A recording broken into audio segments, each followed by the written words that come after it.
Bonsoir Emeric. Bonsoir. Alors ce soir on est là pour votre vernissage. Votre nom d'artiste est moustache.a, c'est bien ça? C'est ça, exactement. Alors on est là car on doit parler donc de l'égalité homme-femme. C'est ce que vous avez voulu mettre en avant à travers le vernissage de ce soir. Alors je vais commencer par une question peut-être un petit peu plus large. Quand est-ce que l'art est arrivé dans votre vie? Alors l'art, il est arrivé quand j'étais vraiment petit, parce que du coup ma mère, elle est aquarelliste. Donc dès qu'on était petit, elle nous a ouvert en fait à l'art en général. Donc on a peint, on a sculpté. Après ça a fait partie de notre vie. Ensuite, du coup, j'ai fait des études en graphisme. Donc on a quand même fait des manas, des mises en art appliquées, ce genre de choses. Le tatouage, évidemment, enfin, ça se voit. Et c'est ce qui m'a fait repartir en fait dans le côté artistique, de vouloir m'exprimer plus facilement en peignant digitalement plutôt qu'avec des mots. Donc voilà, oui, c'est vraiment une pratique pour s'exprimer, pour dénoncer, pour se faire entendre et peut-être d'une manière novatrice et puis qui vous est vraiment personnelle. Oui, c'est ça. Et puis en plus, c'est une manière qui va être plus douce, vu que on parle très rarement de discrimination à l'inverse par rapport aux personnes qui vont être grandes ou qui vont être assez imposantes. Mais moi, du coup, je la vis quand je vais parler d'un sujet. Parce que généralement, on va m'écouter de base parce qu'on va se dire ouais, mais on n'a pas envie de le déranger. Alors que moi, mon but, c'est d'avoir une discussion avec les gens. Pas de leur dire je t'impose mon sujet et vu que tu crois que je vais t'en coller une, tu vas rien me dire, quoi. Alors que si jamais je fais un tableau, bah du coup les gens ils voient un tableau, ils en parlent, mais ils savent pas qui y a derrière, et du coup ils peuvent plus facilement s'exprimer. D'accord, donc là, je me permets de revenir là-dessus. Donc en fait, c'est vraiment une question impersonnelle. Vous voulez vraiment que vos tableaux puissent parler à tout le monde, ou votre art en général, que ça soit quelque chose où les gens puissent s'identifier personnellement, sans pour autant mettre un homme derrière le tableau. C'est ça? Oui, oui, carrément. Après c'est vrai que j'ai ma personnalité, et ça me gêne pas de la montrer ou d'en parler. Mais après c'est quand même bien d'avoir un tableau et de voir juste entre guillemets le tableau, quoi.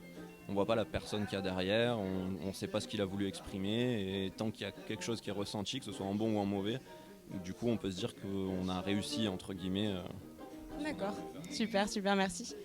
Et du coup, donc, pour vraiment revenir au sujet, donc l'égalité entre entre les hommes et les femmes, ce que je remarque avec votre exposition, c'est que vous mettez autant en avant les corps donc dénudés d'hommes que de femmes. Est-ce que c'est voulu ou est-ce que justement c'est pour montrer que parfois les femmes dans cette égalité veulent un petit peu la suprématie et être voilà, surpuissantes par rapport aux hommes, qui est un peu le féministe extrémiste. Comment vous vous placez par rapport à ça et suite à vos tableaux? Bah, du coup, c'est vrai que sur la partie nue en plus, on va parler d'égalité des sexes entre hommes et femmes, mais on va avoir plus de facilité à le faire si jamais c'est des tableaux classiques, on va dire. Et quand on va faire du nu, presque tous les artistes vont avoir le réflexe de faire juste du nu de femme.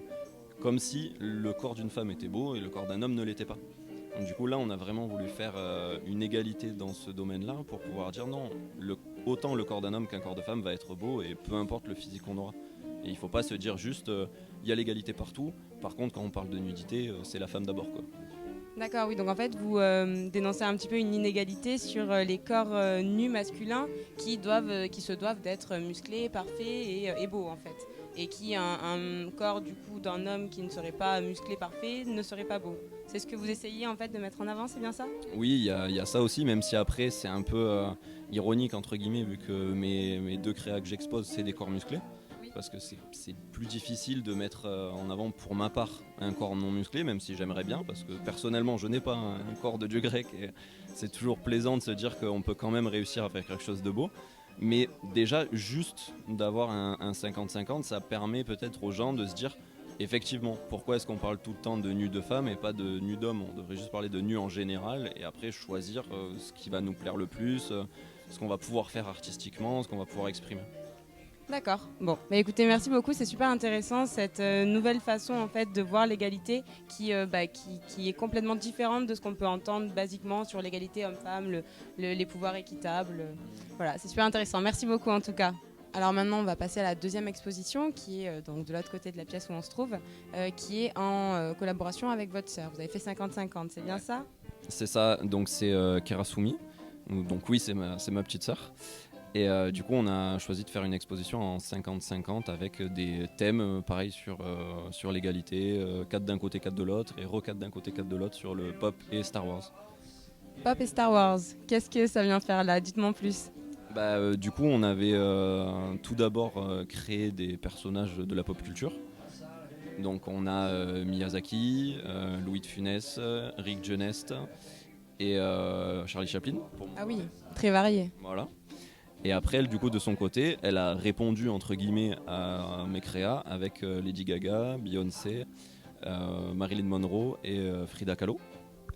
D'accord, donc en fait c'était vraiment plus une question-réponse, on va dire, avec un côté et puis son inverse, ou son égal. Comment est-ce que vous avez joué ça? C'était plus dans une logique d'égalité. Après, c'est pas forcément la même époque, ce genre de choses, mais ça va être des personnages, que ce soit masculin ou féminin, qui ont eu un impact. Et du coup, on a voulu l'exprimer comme ça, ou avec nos œuvres principales, avec Lady Gaga et Rick Genest, qui sont des très bons amis, et qui sont, entre guillemets, aussi délurés l'un que l'autre, aussi extravagants l'un que l'autre, et qui, pour le coup, ont une vraie impact au sens large du terme pour les deux. Et c'est vraiment donc en fait des choix personnels donc dus à votre enfance, à des choix voilà Louis de Funès peut-être ces films qui vous ont marqué, ou alors c'est vraiment un travail de recherche que vous avez fait pour mettre en place cette exposition et ce travail en commun. Du coup, pour ma part, c'est plus sur du ressenti, parce que du coup, Rick Genest par exemple, c'est quelqu'un que j'ai admiré. Louis de Funès, même si je suis pas super vieux, mais qui a bercé mon enfance. Miyazaki avec les œuvres magnifiques qu'il a faites. Et Chaplin, la légende, quoi, qui a fait ça. Et après, du côté de ma sœur, ça va être un petit peu la même chose. On va avoir Lady Gaga, qui est son artiste préféré. Beyoncé, du coup, qu'elle admire énormément aussi pour tout ce qu'elle fait. Marilyn Monroe aussi pour tout ce qu'elle a pu faire à son époque. Et Frida Kahlo pour, pareil que Chaplin, l'artiste, la légende que c'est. Oui, tout à fait. Et oui, c'est vrai que c'est intéressant de voir qu'en fait, c'est vraiment des personnages, si je peux les appeler comme ça, d'univers complètement différents et qui, au final, ont quelque chose en commun quand on les voit exposés de la sorte, l'un en face de l'autre. Une autre question, notamment par rapport aux couleurs. J'ai vu que vos tableaux sont beaucoup plus colorés et votre sœur plus blanc épuré. Ça aussi, est-ce qu'il y a quelque chose derrière ou alors non, peut-être? Alors du coup, il n'y a pas vraiment réellement quelque chose. C'est plus sur les personnes qu'on va être et ce qu'on va vouloir exprimer à travers ce qu'on va créer. Où moi, j'ai un style un petit peu extravagant, mais je suis pas hyper démonstratif. Du coup, je veux que dans mes tableaux, ça pop pour plus m'exprimer dans ce sens-là. Et où ma sœur, c'est quelqu'un qui est plutôt discret. Elle veut exprimer son art pareil, avec discrétion, avec minimalisme. Donc du coup, on s'exprime juste différemment avec nos mains, quoi. D'accord, super intéressant. Et sinon, des fois, ça vous arrive d'avoir des débats peut-être sur cette égalité, sur est-ce que c'est des discussions auxquelles vous avez pris part ensemble? Ouais, ça a été la plupart du temps, c'est plus des guerres qu'on va avoir ensemble. Quand on dit des choses bêtes, mais par exemple, on va au resto, on entend quelqu'un qui dit le féminisme, c'est les fémènes, c'est que la femme elle est au-dessus de tout, que les hommes c'est de la merde, ce genre de choses. C'est vrai qu'on a du mal avec nos deux caractères à pas se retourner, à pas juste lui dire ouvre un Larousse et regarde la description réelle des choses, parce que c'est en réfléchissant comme ça qu'en fait on n'aura jamais d'égalité, on n'aura jamais d'équilibre entre les deux sexes, et c'est ce qui est dommage. Complètement. Et ce qui est vraiment, que je trouve génial personnellement, c'est que voilà, ce soit une femme et un homme qui au final soient pour la même cause, qui est une cause, voilà, c'est vraiment complémentaire en fait. Et bravo, c'est super. Merci beaucoup.